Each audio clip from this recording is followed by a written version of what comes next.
Hello and welcome to Pushing 40-Bit Gaming. I am Clipper and I'm here with my good friend Cynic. Hey. And Frosty. Hi. I almost forgot your name for like half a second. That was a little awkward. How does that happen? I don't know, after all these years. Wow. Anyway. I'm offended. You should be. I think it's because you go to say your name, like, wait, I can't say your real name, and it's because in my mind your real name is Frosty. And so It's easier for you. I got two names, you know, even though we've used them interchangeably on several episodes. Anyway. We're doing good. So, we played Freespace 2 this time. We did. Which we followed up after playing Freespace 1 right after, which I was a little surprised we did it, to be honest. But we had a good time with Freespace 1. We want to dive right in. Well, and I've never played either one of them, so you guys kind of felt obligated to help me, get through that piece of my backlog. So I think the real question we need to start with is, how's your carpal tunnel? Fine, actually. So that's one thing I want to hit on later, but Freespace 2 was much better than Freespace 1. In the carpal tunnel. Control. You Correct. still use the keyboard. Same keyboard, but there was two innovations this time that were way better. Okay, so Freespace 2, just the meat and potatoes of Freespace 2 in 1999, follow-up after Freespace 1, less than 1 year after Freespace That's 1. so crazy. I know, a development team, less than a year. Quick. And they stayed in budget, too, which is also unheard of. A complete commercial failure. Sold 25% of the original sales of Freespace 1. A lot of people speculated on why that was. Too close behind Freespace 1. Joystick sales could have been down. Also Quake, and I don't know if it was Quake, but the FPS genre at that time really started to take off. So combination of both, and that really killed off the franchise. Yeah. This is the end of it. They almost got named as like the best game no one ever played by GameSpot, but it was like they came in runner-up. I can't remember what one. Wow. So, I'd already played Freespace 1 back in my youths, if we will. I'd never played Freespace 2 because there was a long time where you couldn't get it. Right. I don't know really the details behind that, but I know that it was released, it was a commercial failure, and it was pulled from the shelves. There was some legal thing that happened between Interplay and Volition. Okay. But I should have looked into it, but I don't remember exactly. Well, THQ bought them in 2000, and THQ... So soon after. So Interplay reserved some of the rights to Freespace, and THQ got some of the rights to Freespace, and so it was like this weird split thing. And then eventually when THQ went belly up, Interplay bought back the remaining rights to Freespace for the grand sum of... $1? Close. $7,500. That's it. Close? Wow. Like $7,000 for that entire IP. Wow. Huh. That's interesting. Was that in... like 2014-ish? Is that why it came on Steam? Then? I think so, yeah, probably. Because it just showed up. 2014 is when, it got on Steam and GOG. They finally released them. So. Yay for bankruptcy? I don't know, I was just glad, frankly, I got to play it. Yeah. Because like we hit on the previous episode, the storytelling of Freespace 1 was fantastic. For a space combat sim to actually have a story that pulled you in and really made you kind of take on the role of a fighter pilot, right? Right. Let's just dive right in. Freespace 2, did it do the same thing for you? Okay, so, I wanted to say, I thought I had played this in, 2014 when it got released on Steam. If I did, I don't remember anything. Like, none of the ships looked familiar, none of the missions, nothing. And so I'm thinking I'd never actually played it. I know I didn't. That's crazy. I feel bad for you guys, because I got to play the two back-to-back, and it's a virtual continuation of the story, right? Yeah. Whereas you guys had a decade in between the two stories. Well, I'm glad we went back and played Freespace 1 first. Otherwise, I'd been like, who are these people? Yeah. Right. No, it was nice to play them back-to-back. I think in the storytelling aspect was where we really feel that year, that short development cycle, I think the story aspect really took the hit, the brunt of the hit. That it was worse? Yeah.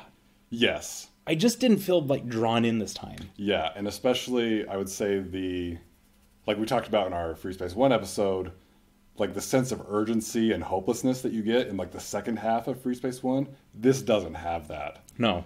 There's a little bit the last few missions because you see the silhouettes of all the Satanuses around the star.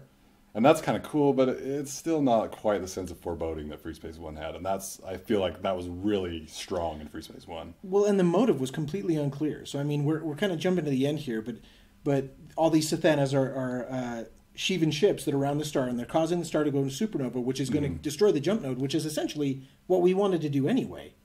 Well, no, they weren't destroying the jump node. But it was going to have the same effect, right? Right, they were just destroying everyone that was in the system. And yet we don't know why. Yeah, that is, I think, a major problem throughout the game, is a lot of the times the excuse is, it's classified, so we're not going to tell you. Which, let's talk on that plot point. There was so many times where like your squad mates or your wing mates were saying, "Hey, HQ, what's going on? Why are you living in the dark?"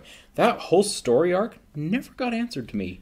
And I thought that was the most interesting piece. I was really curious to see, like, you know, not full on mutiny, right? But like, what's going to happen when people lose faith in these leaders when they're, you know, stranded in the middle of nowhere, right? This is kind of the Voyager of the Star Trek series, right? Like, they're stranded in the middle of nowhere. They're trying to get back. They have some hope, but then there's, you know, not everybody's unified. And so I was curious to see more of that, and then it kind of just fizzled out. Yeah, it really petered out. I honestly thought, okay, there's going to be some, you know, reckoning that's going to happen. You know, we're going to say, oh, our leaders were lying to us this whole time, or these rebels that were doing these things were actually in the right and doing the right thing.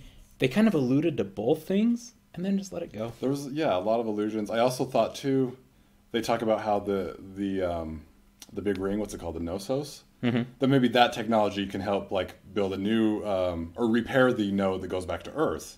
So I thought maybe that was going to happen in this game sometimes, and that never did either. They talk about it at the very end as, you know, that's a possibility now, right? But yeah, it's very unclear. It doesn't actually happen in the game. Oh, so you're saying you actually were able to see the end of the game? No, I wasn't. Nor was I. Mine had a fatal crash, and a confusing one too, because it was like right at the moment when I was supposed to get away from the supernova, I got blown up, right? And so I'm expecting it to tell me I failed, and then suddenly I'm at the main screen again. I'm like, all right, well, let's try this again, right? And this time I'm like, okay, I'll get to the jump node early. I get there early. I go to jump out, and like it won't let me jump, and so I fail again and get blown up. And again, rather than seeing a you failed, back to the main menu. And so I'm like, okay, I read online. They're like, hey, if you get there really early, like with a minute to spare, then it's fine, right? So I get there crazy early. The second they say you can jump, I go to jump out. I successfully jump out this time. And then it crashes main menu again. So I had to watch it on YouTube. Same exact scenario I had. It worked for me. So do tell us, how does the game end? No, you watched we watched it on YouTube. Yeah. The thing that was so frustrating is there was no feedback. It just dropped to the main menu. I was like, well, did I lose? Did I win? I think, too, nowadays you expect, even when you finish a game, for the credits to scroll. And this doesn't do that. Or at least if the game's going to crash, so I know it crashed. Yeah. Like, kick me out to the desktop. Yeah, right. Yeah, that too. So, kind of story that... there was plot points that weren't resolved for it. I'll be honest, I love Freespace 1. I love it. Freespace 2, I came away just going, eh? I felt the same way. The gameplay, I mean, it keeps up. It's still great. Mm-hmm. Yeah. Graphically better, especially with Way if you install the mods. Yeah. And like being able to play this at full resolution was awesome. Like I loved that. Welcome. Yes, thank you. But yeah, the story really it was not as great, especially too when they're pulling you in a bunch of different directions throughout the game. Like okay, we're going to send you inside the nebula, and you're going to do some missions in there. Now come back out and do some missions here and resolve this story, and then go back in the nebula and do some more story in there. And like you keep getting traded around to all these different wings. Yeah.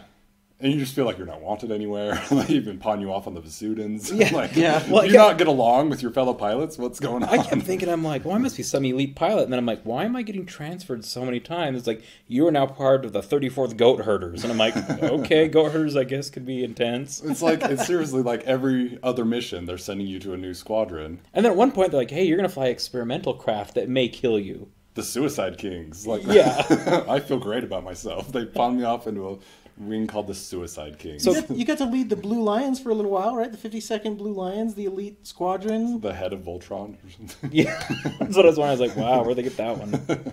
So coming full circle, we have to ask Cynic here because obviously me and Frost are colored in this manner. Was it nostalgia? Were we loving Freespace 1 for the nostalgia and not the game? I mean, I would say that when I played Freespace 1, I was wondering that a little bit more, right? But as I got deeper into the plot, I was like, the plot makes this worthwhile, but it's kind of tedious to play. Freespace 2 it fixed all of those problems, but then the plot wasn't quite as good, right? And so I would still say that they're both definitely worth playing. And I mean, that's granted, as a retro game lover, you have to enjoy these older type games. Sure. But they're definitely worth playing. You don't need the nostalgia of having played it in your youth to make it worthwhile. Oh, good. See, and I think opposite of that, the nostalgia for me kind of had my expectations were very high going into playing Freespace 2.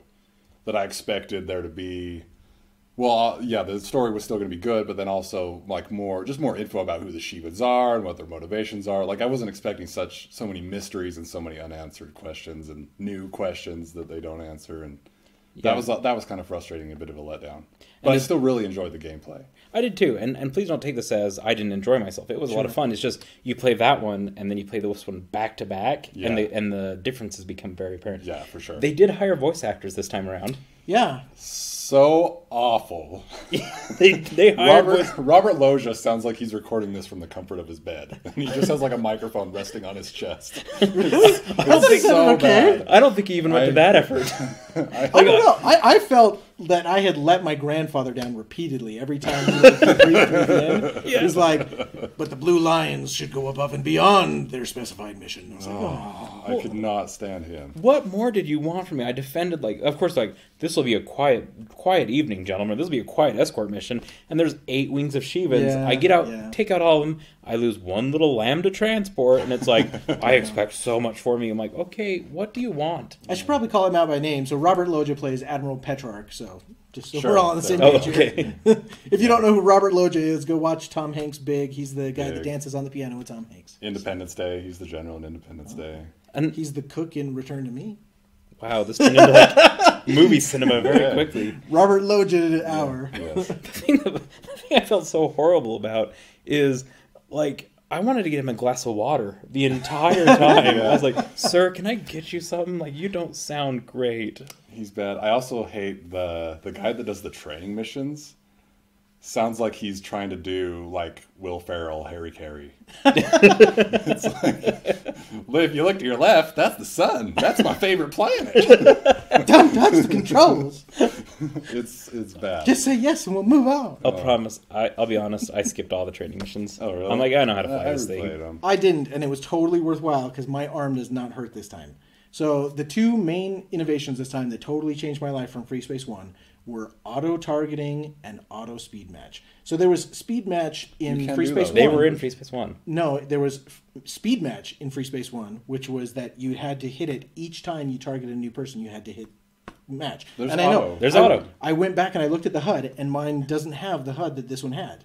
You guys played it in Freespace. You played the mod from Freespace 2. I played normal Freespace 1, did? and it has auto match. Yeah, in the lower right hand it says Alt speed, H. Auto match. All right. Well, I missed that in the previous training mission. So I was constantly having to reach over to M and H in the previous ones, whereas this time it was once every few minutes, and then I could focus on the left side of the keyboard and not have pain the whole time. Well, that's good. Yeah. Well, I'm glad we don't. Way better. There are some other. I feel like some things that were in Freespace 1 that they never explained, like some of the more advanced targeting controls that they do explain in the trainings. Turrets that are shooting you, that one never got explained if it existed in the Freespace 1. I don't know. Well, let's be honest, there was a page full of targeting options. Yeah, there's a lot. I didn't go through all of them, but there's a page full. I never went through. When you went through the communication menu in Freespace 1, was there a destroy subsystem? I think so, yeah. I never used it. I don't think there was destroy my targeted subsystem. I think you had to say destroy, and then you had to say disable if you want to do the engines. I can't remember. It had something else for communications. So there were specific verbs that essentially did the same thing, right? But you couldn't say, hey, this one that I happen to be highlighting, just destroy that. And this one that you could. Yeah. It's like, hey, go kill the subsystem for me. Which, let's just talk about the capital ship battles. They felt much more frantic this time. Much more frantic. But I also felt like I could fly around them this time, whereas I didn't feel like I could do that in the last one. A lot of the capital ships are smaller. They don't bring out the big ones too often. Or when they do, they're way out of the way and you're not right up close next to them. There was even a window through one of them that you could fly through. That was great. Oh yeah, that was pretty rad. I remember trying to fly around the Galatée in the first one, and it was down the street, all the way around. Yeah. I didn't have that problem this time, but they definitely were big. I think on a scale, I read somewhere that they were 4 times the size of Freespace 1 as far as the models go. Really? Depending on the ship model. One of the videos says the Colossus is 4 times as big as the Lucifer or something like that. It's insane. Which, wasn't the Colossus the most arrogant ship you've ever heard of? This is the GTD Colossus. That was another thing I didn't get with the story. So you beat the Shivans in Freespace 1, and is it 34 years later? 32 or 34. Yeah, so this is taking place. It seemed like it was relative peacetime for the most part until some of the Terrans kind of traitored and revolted and stuff. The Neo-Terran front. Yeah. Right. But all that time, so much resources and energy and stuff is still being put into military vehicles. Like it said, the Colossus took 20 years to be built. There's all these resources. It seemed like there should have been more civilians or more. humanity doing other things than just warfare. I assume they were just scared because they were cut off from Earth. So they're like, well, we might as well get a foothold. Here we are. And there Maybe wouldn't have been so. that many civilians when they got stranded, right? I mean, I don't know. Everyone there would be That military. could be true, too. I mean, there would have been some civilian transports for sure.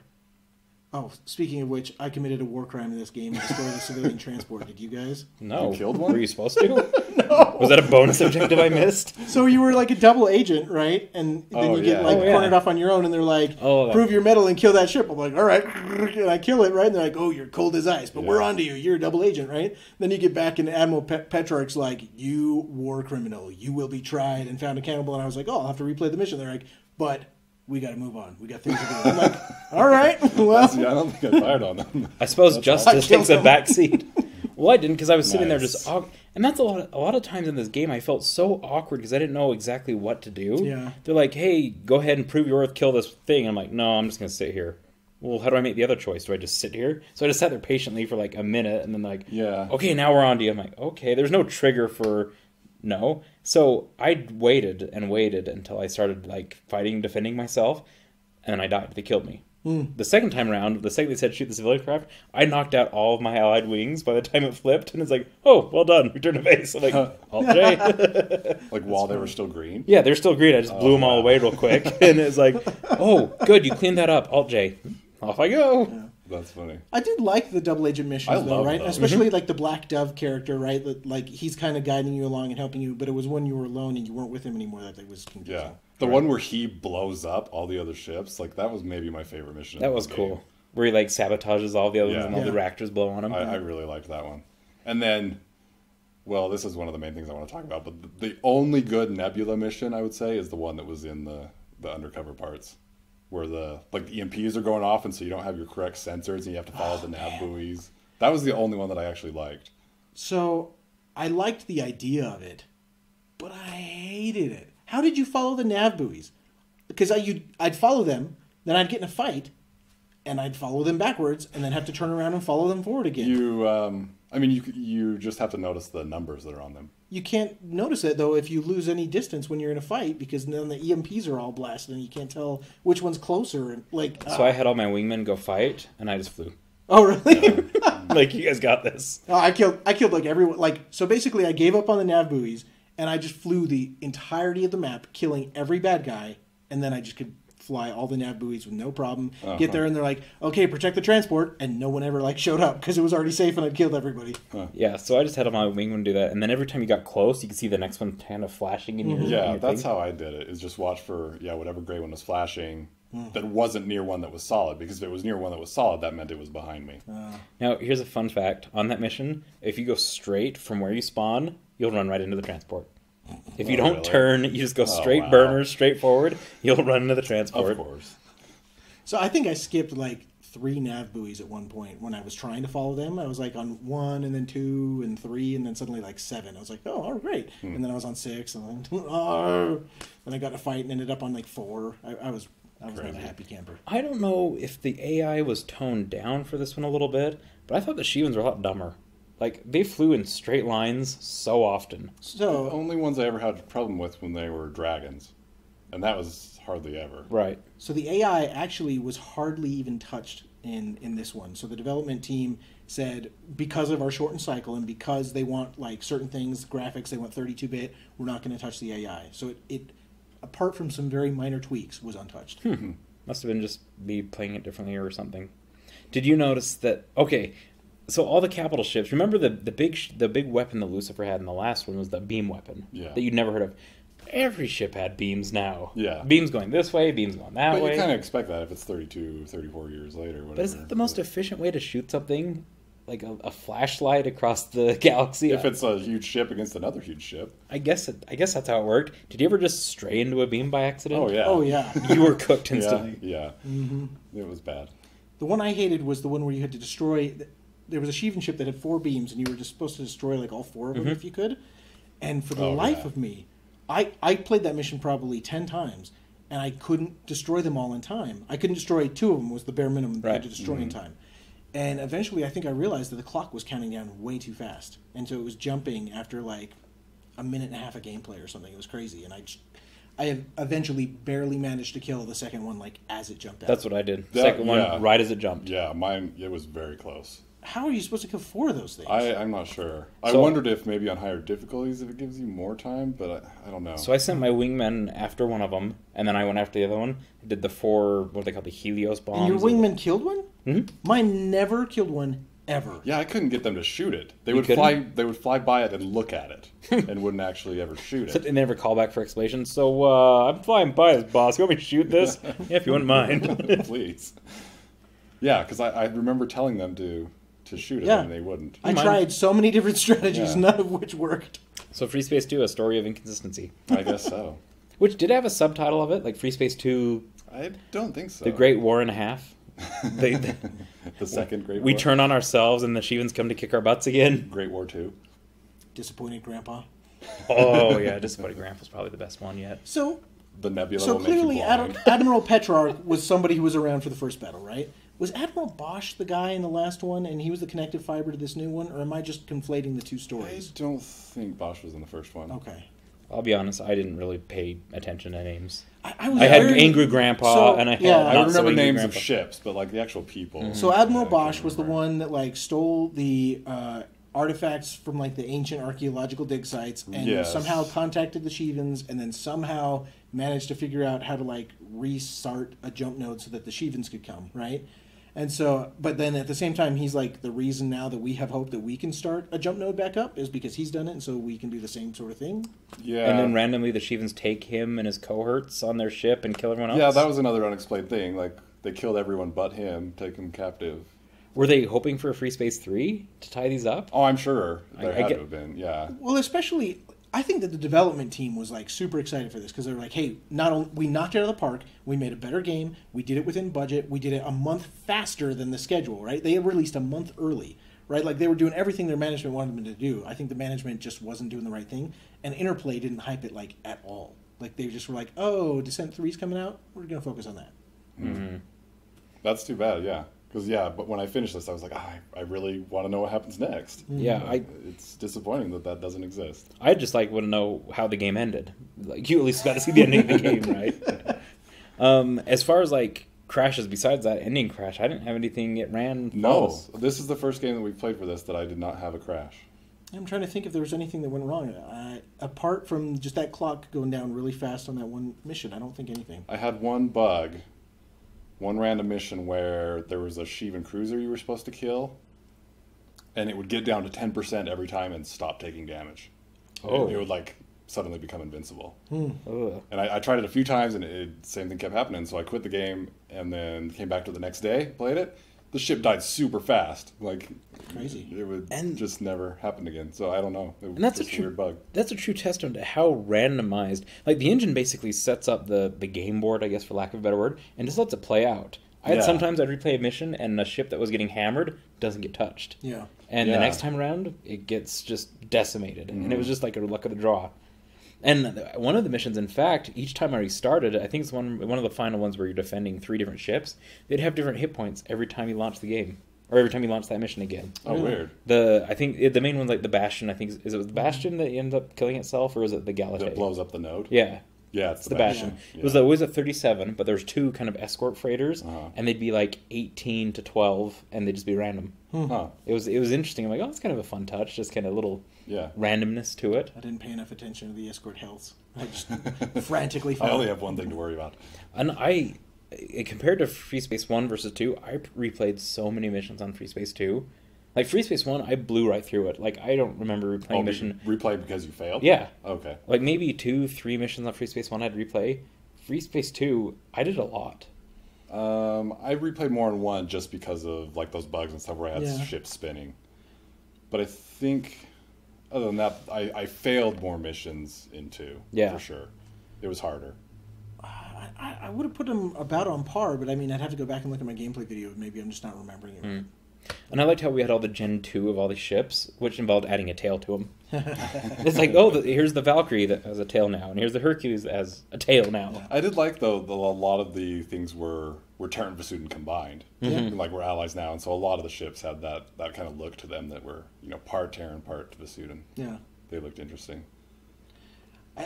I kind of missed, though, the racial tension that was in the first one, right? Like, it didn't seem to be in there with the Terran Vasudin thing. Like, you were so focused on the Neo-Terran front. Yeah. But then, like, I don't know, you would have expected, like in the first one you had the Hammer of Light, right? And the Vasudins were almost like embarrassed and they felt bad and they're like, help us take out these, traitors on our team. Right. And you didn't have that same sort of feel with the Neo-Terran front, right? Where it's like, hey, these are our people that went bad. What's up with that, right? You'd expect the Vasudins to maybe be a little bit titchy about that, but Yeah, I don't remember that coming up ever.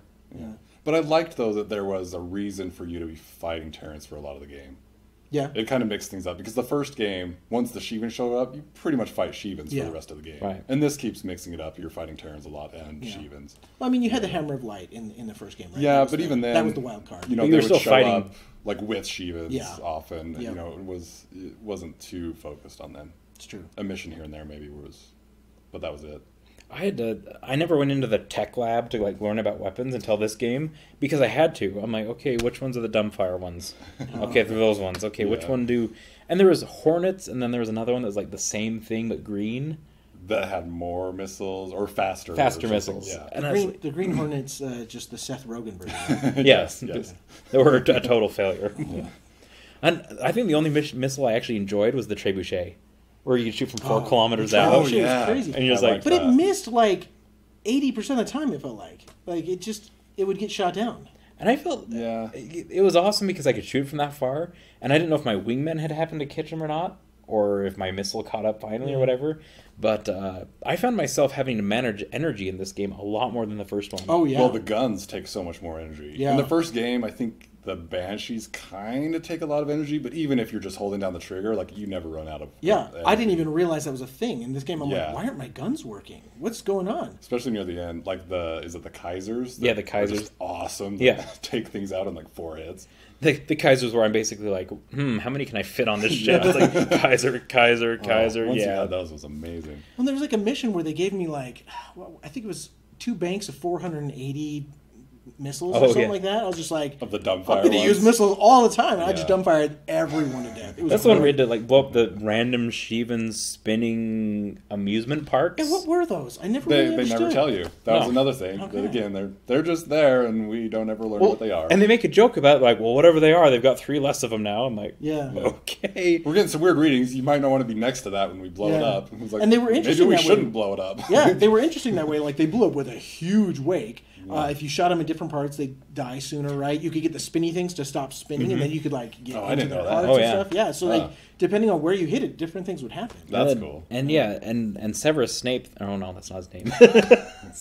the same equivalent of would always say like, okay, be careful. This one blows up big, and then in the next mission, this one blows up big. I'm like, I'm just gonna steer clear of everything blowing up. I think that's just a good rule of thumb. Oh yeah, it was. be near I felt shockwaves. like I got hit a lot more with shockwaves this time when we blow up like big transport ships of the enemy and stuff. Like the shockwaves would really damage me this That time. could be true, yeah. I can see that. And I felt like I ran into my wingmen less, but I think Yeah, also that's this true. time I was commanding them more. Like I was telling them off to go fight stuff and Yeah. they go A do little bit. things. That's true. Versus I think before they're like it actually say their mission what they were doing. And it's like defend Alpha 1 Yeah. in a lot of cases. I'm like, could you not do that? Because then you're like right there on me. I watched them run into each other on a few occasions. Yeah. But I got some good video of where they've just like clump into one spot. And it's like, why are you doing that? The weirdest gun. So you had the awesome like kill all gun. There's the one that was like the kinetic weapon. Do you remember that one that's like fires kinetic bolts to really That damage would hull? knock them out of the way? Yeah. I never used that one, but When you shoot it, your ship would bounce. And so you're trying to shoot it, and your HUD go. yeah. Drrrr. I'm like, could you not do that? Because it got very like. one of the... Was it the Maxim that did that? One of them also made you bounce. There's a few that actually made your HUD Yeah. bounce. Okay, speaking of all of that, the last, I want to say like 8 or so missions, the default loadouts were awful. Horrible. Like, they would keep putting you back in, like, early game ships. Like, one of the time they had you with the retrofit Prometheuses, not even the new Prometheus weapons, cannons, whatever they're called. And Like, once they like keep, it was really bad. I And once- never changed the loadout. Really? Not a single time. Oh, the last few missions. Yeah, Horrible. You should have. They were really bad. like I was fighting like the heavy assault interceptor every time. It's like, okay, where's my assault interceptor? Yeah. There it is. The one that's all squished. I liked that one. If I failed the mission enough times, I would think about switching it out, but I don't know. Did you ever? I just never enjoyed that part of the game. I just wanted to tank through it. Did you ever fail enough that it said you can skip this mission? Does it? Yep. If you fail a mission enough, it's like, skip mission. Really? The button was probably there and I didn't notice it because I definitely failed that 4 beam guy several times. Because you can skip the undercover ones. No, if you fail a mission 6 times, it comes up and says, you can go ahead and skip this. You've hit par 6? Yeah, it's like this is the gentleman's 6.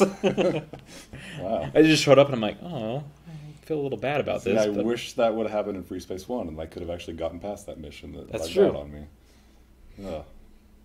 But did you fail the mission or did you have to kill it? Well, I would jump out at times when nothing was happening. Because I doubt that it would work if you just jump out, right? Because otherwise you Might could like not, yeah. launch, jump out, launch, jump out, launch, jump out, launch, jump out, skip, right? Like I'm sure they just put it in for people that wanted to see the story. Like, who wants to experience this Yeah, it could be. story that's not as good as the first one, right? speaking of launching and jumping out, I failed a mission like 3 times in a row because early on because I kept accidentally hitting Alt J instead of Alt H. I was like, auto target. I just jumped out. Oh, okay, launch again. Auto target. I just did it again. What is wrong with my fingers? And then I did it a 3rd time. I was like, oh my goodness, chop this one Put off. your nose right up to the keys. Yeah. Look Yeah. what you're And maybe pushing. because I have like the microphone in front of my face, so I can't really see that middle section of Yeah. my keyboard. But I thought, I don't know. I guess you don't normally hit the H and the J key with that finger, so I'm Yeah, it's extending not a too much. I Windows don't know. command as far as I know. Well, because J is normally with the right hand, right? And so Right. I'm overextending to get to it. I don't know. That's That'll fine. be my excuse, even though I'm totally not a touch typist. But we'll let you have that one, I suppose. Where did you find yourself? So I found myself getting frustrated quite often with this one because I was getting stuck on missions. Were you getting stuck because you kept getting blown up? You couldn't finish things in time. You couldn't defend things properly. Yeah, probably a good split between something that I was guarding getting destroyed by bombers and me dying. There was one mission that near the beginning of it, they took me down to 1%, and somehow I still finished that mission. It was the most tense thing in the whole time I played. I was just like, please, no one run into me, no shockwaves near me, please. Like, this is crazy. I think I only died twice, and so it was definitely the escorts being destroyed, right? Yeah. Like it would be like, oh, protect all 3 of these, and so I'd be like, okay, this wing, you Yeah. guys just protect that guy over there, like everybody on that guy, and I'll protect these 2, and that guy would die. There was so many I times just couldn't that trust him. Yeah, your focus was supposed to be split. And it was like, I don't know how I'm supposed to actually do this. On every And when you have an entire squadron protecting that one, can't I stay over here and keep fighting this guy? No, you can't. You have to do it all. Yeah. on every mission, the only way I could beat the escort missions or the protection missions were to target bombers. Yeah. B for target bombers. Yeah. And send everyone after I each feel like bomber. even then, like there were still some frustrating ones that. And there'd be were rough. times where they'd warp in from here and warp in from here Yep. and warp in from here. And for Yeah. our audio viewers, I'm making arm gestures of different locations. All 4 locations. in And it's space. like, okay, well, send half this way, send half this way. I'll take care of these ones. I look up and they're still fighting the bombers that are streaming in bombs into Yeah. my capital Yeah. ships.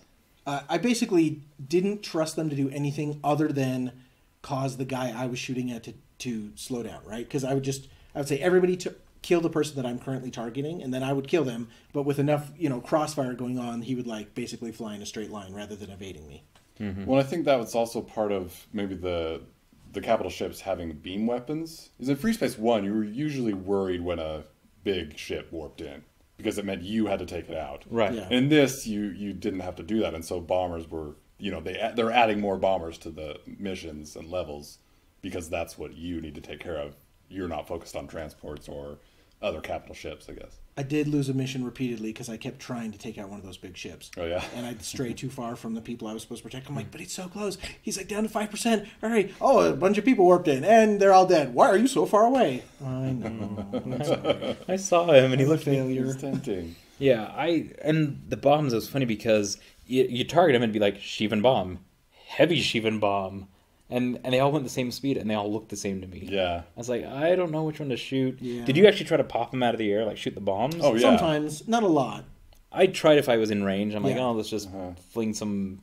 Yeah. Energy It wasn't at like it. it was worth trying to fly around the ship and get a bomb that was coming in. It was like, I might as well kill the guy that's coming in No. instead. Yeah. But oftentimes you would like you target the group of bombers that's coming in, and before you would get there, they would launch their bombs, and you could take them out. Yeah, pretty easily. Just kind of on your way there. I'd almost do that visually, though. I wouldn't change my target. I'd keep it targeted on that guy, and then I would just pick off a bomb. Once you see that long stream of a bomb coming out. So I tried to Independence Day 1, like a bomb's coming in, and I'm like, no! And I like, tried to intercept it with my fighter. It went right through me. Really? It just went, whoop!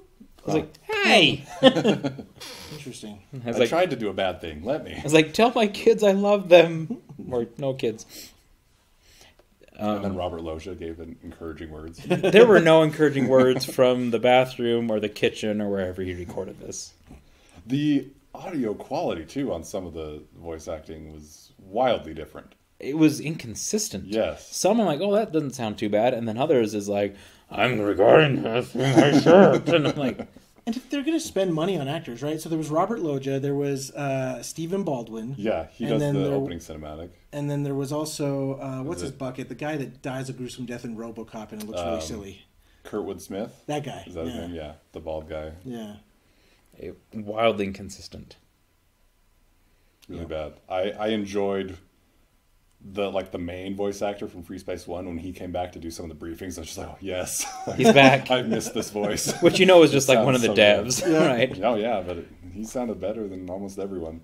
Yeah, I just felt like everyone was disappointed in me this whole game. The tone of all the briefings and everything was a lot more relaxed. It wasn't quite as professional as it felt less military. Yeah. It felt less Battlestar Galactica and more many Bothans died to bring us this information, right? Yeah, it was a bit more, I don't know. Again, though, I mean, if you think about Different it, most of the writers. military people that are fighting would have been born or young at the time of the First War, right? Yeah. And so these are people that probably would have grown up to be civilians and just couldn't. They were forced into the military because that's all there is. And so I wonder how much of it's, that sort of thing. It's like you can't really have a military when you're not gleaning the cream of the crop to fight this war. You're just taking everyone because that's the only job that's there. Mm-hmm. Could be. Yeah. I don't know if they really thought about it that deeply, but that's what I'm going to pretend. We're going to. Yeah, We're going to think that's about right. it that deeply because that's what we do. I love post-video game apologetics where you try to make it work no matter what. Right? Same with the movies and stuff. Be like, oh, actually. So you start talking like, what's Mario's motivation to getting Princess Peach after all these repeated attempts? Mushrooms. Could be. Yeah, hated the nebulas. They look pretty. They look neat. But they were so bright. It was just. Oh, really? I would finish a mission and just be like, oh, my eyes hurt. Gotta get yourself some I new guess glasses. so. man. Oh no! I had them We've on come full 100% of the circle. I time. can't make fun of your glasses. We've come full circle. Dang it. Did you? The explosions and shockwaves are bright though. Like if you watched a bomb blow up in your face, it's like ow, my eyes. And I couldn't even play this on my primary rig on my 4K display. Oh yeah, you had My targeting was messing up, so my targeting would all of a sudden show the target in the top left corner of my screen and not follow the ship. Do you know how hard it is to kill something? So you would have the square. The square would be in the top left corner, and my missile would go lock on in the top left corner, but the ship's clear over on the other side of my screen. Right one, it appears you've disengaged your targeting computer. Yeah, exactly what it felt like. And after the first 3 attempts at dogfighting where you have no targeting whatsoever, I'm like, I don't know what to do. So I dropped my resolution, didn't help. I just went to my backup machine, and luckily that one didn't have the problem. Huh. That's so sad. Yeah, mine worked wonderful. Yeah, it ran on my second machine flawlessly. Just my primary, it was not so much. Interesting. That's too bad. And it's funny because a lot of games, newer games, you can go Google and say, oh, who's having this problem? And people are like, oh yeah, I'm having this problem. When you're playing an old Freespace 2, no one's hitting the forums up saying, hey, yep, I'm having that one too. Yeah. Yeah, that's what I found with Freespace 1. All the, answers or solves were, just play it in Freespace 2. Yeah. So there wasn't an actual solution. I didn't play the modded version that you guys did, partially because I wanted to see what it was like right out of the Steam box. And there was one thing that you had to do. So if anybody's trying to play this game and can't, you actually have to go into the game files. I can't remember the file. I call it out in my first video. But you have to go to the game files, and there's a registry file that you have to run as admin, and it'll add it to your system registry, and then it works flawlessly. Yeah. But until you do that, nothing works. I read that I think the GOG version doesn't have that problem. I could be wrong, but... Yeah, I don't know. I just did the Steam one. Yeah, I had the same thing. I couldn't even get it to launch, and I was like, what's going on? Yeah. Did you try with all the because you did the WX launcher to do all the mods, right? Did you try any of the the enhancements on the far right, the advanced, where you have a 3D HUD, no, enhanced shockwaves? No, the only thing I did was like textures and resolution. There was some cool, like they could turn your little radar on the front thing to a 3-dimensional radar, which was kind of cool. So your ship was in the center of a dome, so you kind of see where they are around you. Okay, so you could actually see if things were above you or below. Okay. Yeah, because I did not love the HUD. I basically ignored anything that wasn't in like the center third of the circle. Mm-hmm. It's somewhere out in space. Yeah. Did you go white, blue, green? What color did you go HUD this time? I started blue, but I switched to yellow inside of the nebula because blue was too hard to see. I went with like a bright pink just because I thought it would be interesting. And I was shocked that when it got to like all these pink nebulas and stuff, it was still fine. Oh, really? So, All right. Good job, art design of Freespace 2. Yeah. That was nice that you could pick any color. Yeah. I made it white. Like white was a good clean color. Yeah, white would have been good. Yeah. I still don't like the aesthetic of you can't see your ship at all. You're looking at a screen with an overlay. Like I'm not in a ship. I feel like I was flying a drone the whole time. I'm like, maybe you were. Oh no. With limited resolution though, like I've played some of these older games where they try to do like a cockpit camera and it's just awful, right? Like I mean, so takes up too much of the screen. 1991 Wings. My kids just recently played that game and I was helping them. And you're in like the back of a Cessna or whatever it is, a little dual wing prop, and it's a cockpit camera, and you're like, I can't see where I'm trying to fly. Get out of my way, right? And it's just because the resolution's too low, and so everything's just in your way. I mean, the original X-Wing did it just fine. The original TIE Fighter did it. Did it? Though? I don't remember. It did. Okay. I never played especially when you took the cockpit. I guess I just well, the best thing about that one is as you took hull damage, things would break. So like wires would hang out and start sparking. I'm like, woo, 320 by 240 resolution sparks, right? But it still was fun. So I think we're all in agreement. It was worth playing. For sure. We had a good time. I think if you just would have like picked up Freespace 2 and played it, you'd be like, oh, this is a fun game. But playing it back to back, Freespace 1, Freespace 2, you could definitely see the shortcomings. Yeah, especially story-wise. Because I do think the gameplay is better. But I also think that's what made it worthwhile, right? Like, I think I wouldn't have enjoyed it had we just done Freespace 2. I would have been like, you guys are, like, a little too much on the nostalgia train. It was a fine game, but it wasn't, like, amazing. But, like, because the flaws of 1 get fixed in 2, and the flaws of 2 were good in 1, and so I feel like as a package deal, it was well worth playing. That's good to hear. Aside from, like, and see, now I'm torn again on this because I played Freespace 1 campaign and the Freespace 2 engine. Aside from the visuals, I think it'd be more of like an expansion for Freespace 1 as far as like what changed. By and large, the mechanics were the same. The audio was 1-for-1, the sound effects. There were no changes in audio. The beam weapons, they had to add something. Yeah, they added beams, sure. Yeah, everything else was the same. Yeah. Maybe some slightly different gun noises just to differentiate all the different models. Because there's new ones. Yeah. But a lot of them were just lifted straight. Yeah. Like if they would have had the Freespace 2 like textures in Freespace 1, I wouldn't have seen these as two different games. I really wouldn't have.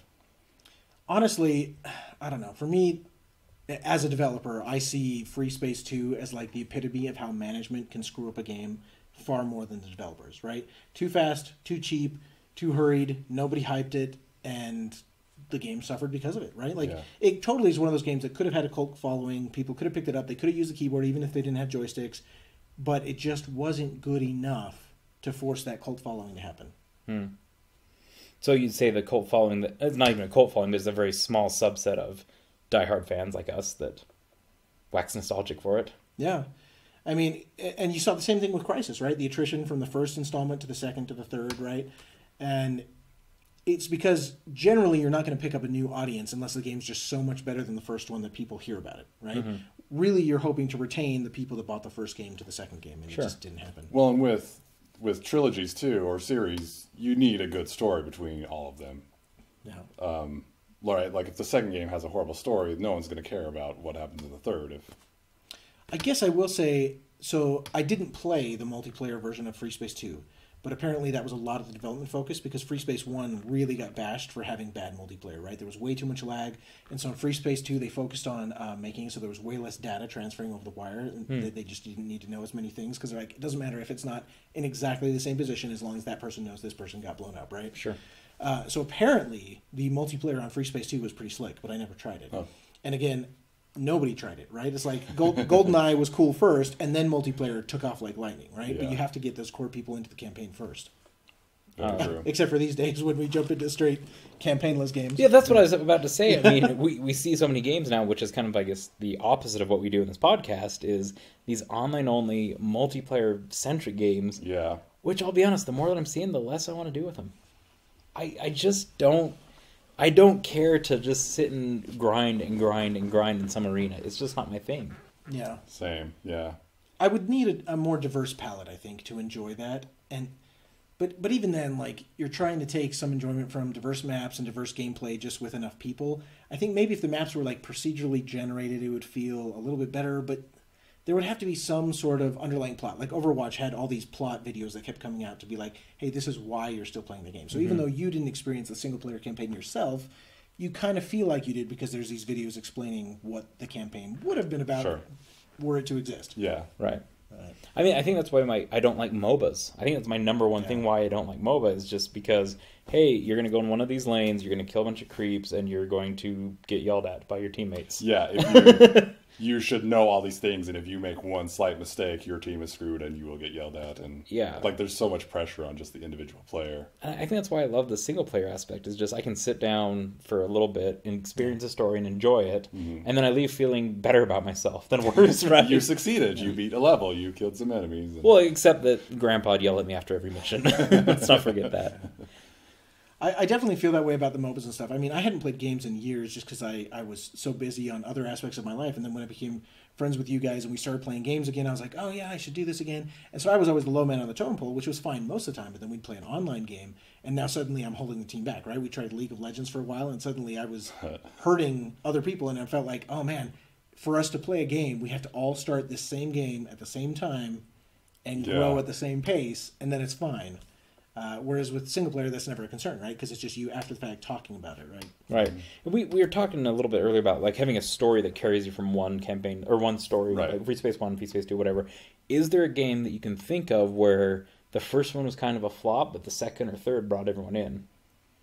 Maybe not a flop, but I can think of the opposite that happened. Just Cause. The first Just Cause is awful. Really? Yeah. And 2 on are pretty awesome. Like, and I can think of a ton of examples where the third does disservice to 1 and 2. Sure. Yeah, that's probably more common. Well, I mean, we were talking about Rayman the other day. The first Rayman it's good, it's charming, but it's not like a phenomenal game. It doesn't have this huge cult following or anything, but the second one does, right? The second one has a giant following just because it was more polished, right? But then again, the third one kind of does a disservice to the second one a little bit and gets too into game mechanics, and they strayed from the plot, actually, which is why people like it less. There's probably some other examples, but none are coming to my head off the top of my head at the moment. So would you say the thing that pulls them in is a better story, more polish, more... Well, sometimes it's just the first game is just unknown. It's too obscure. Yeah. Sure. And then the second one gets, funded and then hyped and advertised, and people hear about, why is there a second? I never heard of the first even. But And maybe I didn't play Rayman 1 enough to know, but it seems like the plot was super thin in the first, whereas the plot in the second one it's all about the plot, right? It starts with like cinematics, and it's definitely you playing this character for reasons to save friends, right? I don't know. Could be.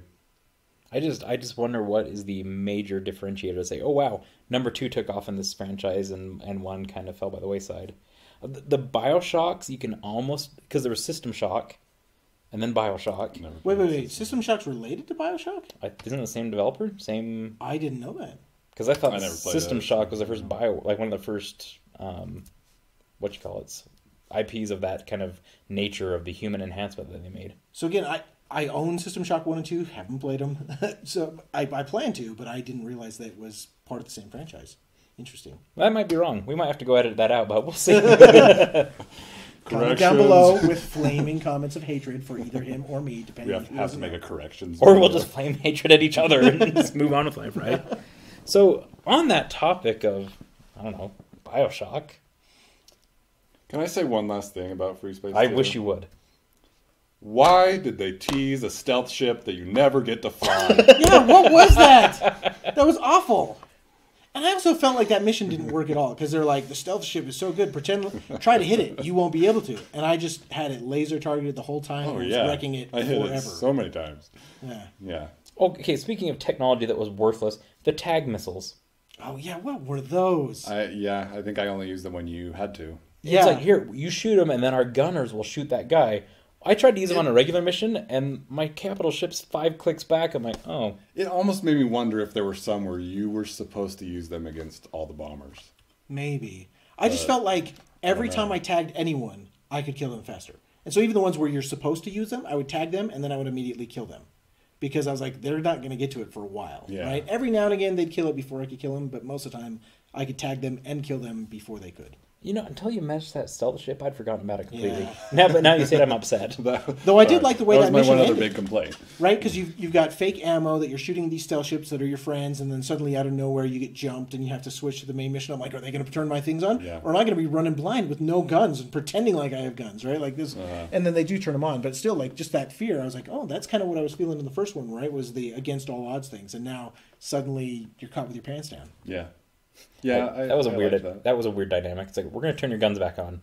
Thanks. Please don't ever do this in a real mission. Well, and there was that whole like intrigue. Is like, is HQ evil? Have they got some kind of thing? Are they going to turn my guns off at any moment? I don't know. Yeah. Which is still weird to say. It's like, are they going to turn my guns off? I hope not. Yeah. So yes, worth playing. We enjoyed it. Yeah. It's a hard follow to Freespace 1. It just is. Okay, sorry to have ruined your BioShock. No, it's fine. No, it's fine. And we actually were concerned with like finding enough stuff to talk about in Freespace 1 and 2 because we just talked about Freespace 1. Yeah. So we knew there'd be a lot of differentiation. So on that note, we have decided to play BioShock Infinite, which I have never played. Oh, someone's excited over there. Now, I love the BioShock franchise. I've played all 3 of them. Well, all 3 of the ones that I knew were part of the franchise. I love them all. And as I know a lot of people crap on the second one. It's great too. Fight me. But the aesthetic from 1 and 2 to 3 is night and day different, and I think that you'll enjoy 3 more than you would have enjoyed 1. See, I played the first one, and I liked the story, like the nice twist in BioShock 1 is cool, but La la la. You haven't played the first BioShock? I'm about a third through it. Oh, okay. I'm glad I didn't say what it was. But I hated I don't know, I hated it so much that the second one came out and I was just like, I'm not playing this. Let's just say if you had ruined number 1, Sean could easily ruin number 3 for you. So that is true. There is a status quo to be held here. Okay. That is just a little bit at the end, you know. Yeah. Infinite looks cool though. I hopefully will enjoy it. Yeah.